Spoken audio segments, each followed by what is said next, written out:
তাহলে তুমি ওই বাড়ির হারানো ছেলে?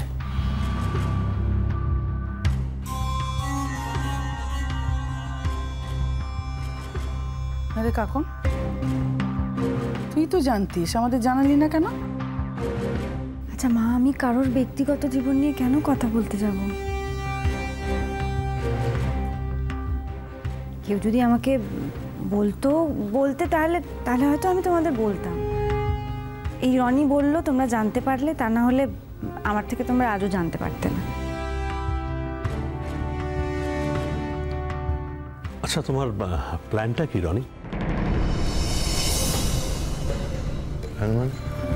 মানে তুমি তো তোমার নিজের পরিচয় জানতে পেরেছো, তোমার বাড়ির হদিশ পেয়েছো, মানে তুমি নেক্সট মুভটা কিভাবে করবে? আমার তো মনে হয় ওর ফয়সালা করা উচিত। ও বাড়ির সকলের সামনে গিয়ে মুখোমুখি দাঁড়ানো উচিত।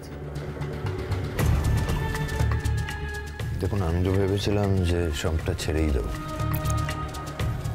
যারা আমার জন্মের পর আমায় অস্বীকার করে, যারা অ্যাকসেপ্ট করেনি, ভেবেছিলাম তাদের সাথে কোনো সম্পর্কই রাখবো না।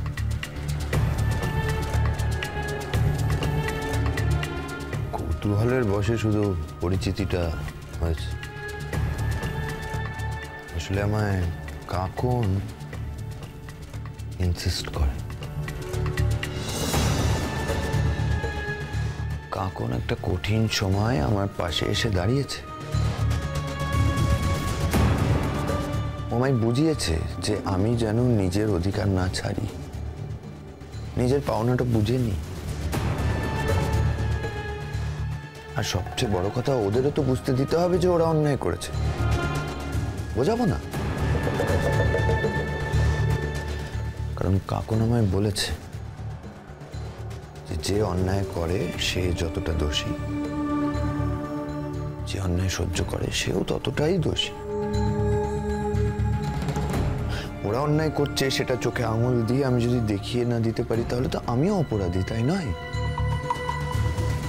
ও বোধহয় ওই ভদ্রলোকের কথা, মানে তোর শ্বশুর মশার কথা বলছে। মা, যে সম্পর্কটা নেই, যে সম্পর্কটা শেষ হয়ে গেছে, তার জের টেনে কেন বলছো শ্বশুর মশাইয়ের কথা? তার থেকে বরং বলো ব্যারিস্টার দেবজিৎ ব্যানার্জির কথা। না মা, আমি এখনো অতটা আধুনিক হইনি যেভাবে কথা বলবো। সম্পর্কটা হয়তো আজকে নেই, কিন্তু একদিন তো ছিল মা।